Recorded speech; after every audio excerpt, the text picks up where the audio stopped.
Hello everyone. In this video we will read our poem A Legend of the Northland. यहाँ ये poem आपको 9th class में मिलेगी बिहाई में। बड़ी ही इंटरेस्टिंग पोएम है और एक मोरल बेस्ड है। So let's start. Legend of the Northland by फॉकबेरी।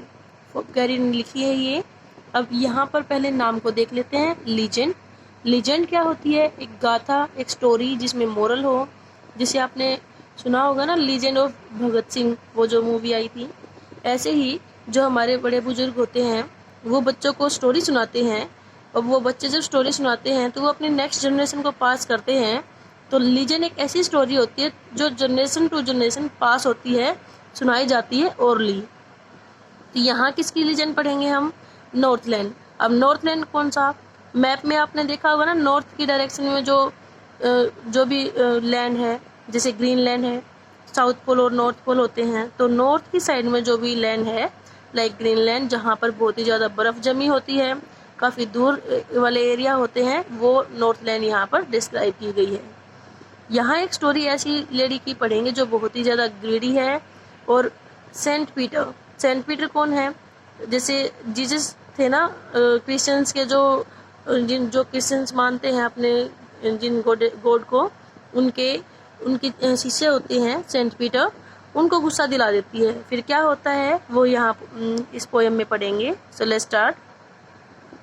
Away in the Northland where the hours of the day are few and the nights are so long in winter that they can not sleep them through.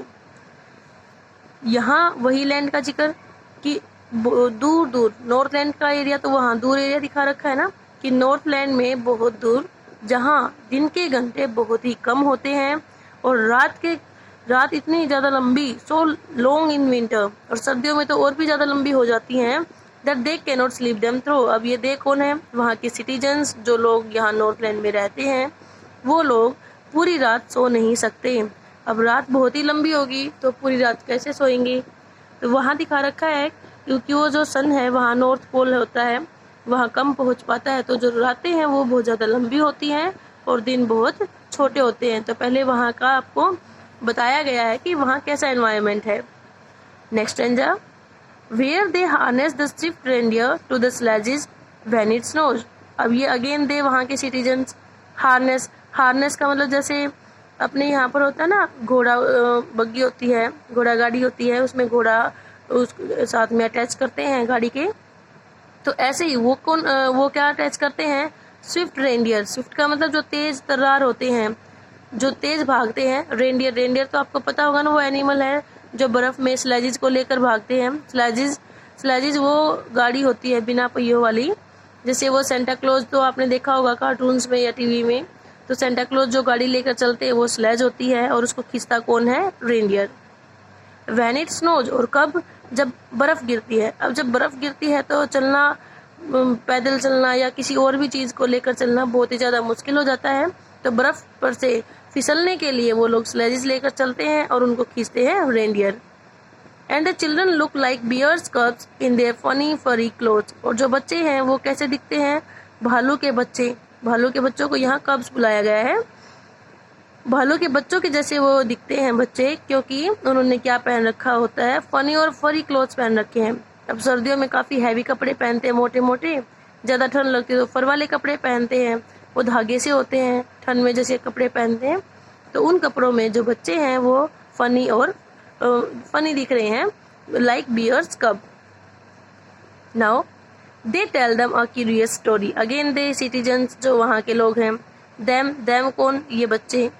तो वो जो citizens हैं उन बच्चों को एक curious story सुनाते हैं। क्यूरियस कैसी? एक अजीब सी, जिसमें आपको ये बना रहता है कि अब क्या होगा, जिज्ञासा बनी रहे जिसमें, वो स्टोरी सुनाते हैं।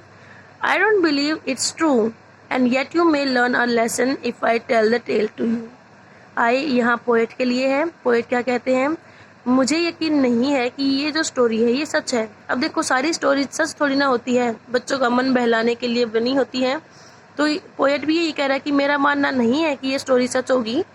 And yet you may learn a lesson यहाँ पर शिक्षा, फिर भी आप इस स्टोरी से एक शिक्षा ले सकते हैं। If I tell the tale to you, tale mean story, अगर मैं आपको ये स्टोरी बताऊंगा तो आप इस स्टोरी से कोई शिक्षा ले सकते हो। अब स्टोरी क्या है? Once when the good Saint Peter lived in the world below and walked about it preaching just as he did, you know. एक बार जो वो अच्छे भले सेंट पीटर का हमने जिक्र किया, जीसस के जो शिष्य हैं, डिसाइपल हैं, वो जब वो दुनिया में यहाँ नीचे रहते थे, अर्थ पे रहते थे, और क्या करते थे? प्रीचिंग मतलब उपदेश देना, प्रचार प्रसार करना, जीसस क्राइस्ट की शिक्षाओं का प्रचार प्रसार करते, उपदेश देते हुए घूम रहे थे वर्ल्ड में। जैसा कि आपको पता है कि जो हमारे सेंट्स वगैरह होते हैं वो यही करते हैं, प्रचार और प्रसार करते हैं, यू नो, आप सब जानते हैं। He came to the door of a cottage in traveling round the earth. अब जब वो धरती का चक्कर लगा रहे थे उस टाइम पर वो एक कॉटेज के दरवाजे पर आते हैं। कॉटेज एक झोपड़ी छोटी सी, उसके दरवाजे पर आते हैं। Where a little woman was making cakes and baking them on the hearth. hearth क्या होती है? भट्ठी, जिसमें केक वगैरह बेक करते हैं। वहाँ पर एक छोटी कम हाइट वाली लेडी होती है, वो केक बना रही होती है और उन्हें भट्टी में बेक कर रही होती है, पका रही होती है, सेक रही होती है। And being faint with fasting, for the day was almost done, he asked her from her store of cakes to give him a single one. और क्योंकि उन्होंने फास्ट रख रखा था, फास्ट तो आप सबको पता है ना, व्रत करना, भूखे थे वो। Almost day was almost done, और दिन पूरा होने वाला था, दिन पूरा ही हो गया था लगभग। अब पूरा दिन फास्ट किए हुए हैं, तो बीइंग फेंट, बहुत ही ज़्यादा कमजोरी उनमें आ गई थी। अब फेंट का मतलब तो यहाँ बेहोश होना भी हो सकता है, तो बहुत ही ज़्यादा कमजोरी उनमें आ जाती है फास्ट की वजह से। ही कौन? Saint Peter. हर, वो लेडी कम हाइट वाली। अब वो जो सेंट है वो उस लेडी से कहते हैं क्या डिमांड, यहाँ आज का मतलब डिमांड करना, कि वो अपने स्टोर, केक का जो उसका स्टोर है, वहाँ से उन्हें एक सिंगल वन, एक छोटा केक, एक केक उनको दे दे। अब क्योंकि भूख लगी है तो एक केक की डिमांड करते हैं वो, बट होता क्या है?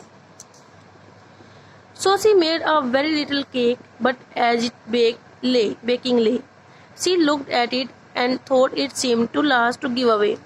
अब उसने क्या किया? एक छोटा सा केक बनाया, बट जैसे उसे बेक करने के लिए रख दिया, बट एज इट बेकिंग ले, और जैसे ये मतलब बेक हो रहा था, पक रहा था, सीख रहा था, शी लुक्ड एट इट, उस लेडी ने उस केक को देखा, एंड थॉट, और सोचा, it seem too large to give away, कि जो ये केक है, इट का यहाँ केक, कि ये केक है ये देने के लिए बहुत ही बड़ा है। अब वो देने के टाइम पर उसे क्या लगा कि ये केक बहुत ही बड़ा है, तो क्या करती है? Therefore she needed another. needed का मतलब यहाँ पर क्या होगा? गूंदना, जैसे आटा गूंदते हैं ना, तो उसने भी आटा गूंदा एक दूसरे केक के लिए, अनदर और केक के लिए, क्योंकि ये वाला तो बड़ा लग रहा था उसे देने के लिए। अब ग्रीडी है तो अपनी चीज देना नहीं चाह रही। And still a smaller one, और कैसा, अब इस बार भी कैसा बनाया उसने केक? स्मॉलर वन, स्मॉलर मीन्स उससे भी छोटा बनाया।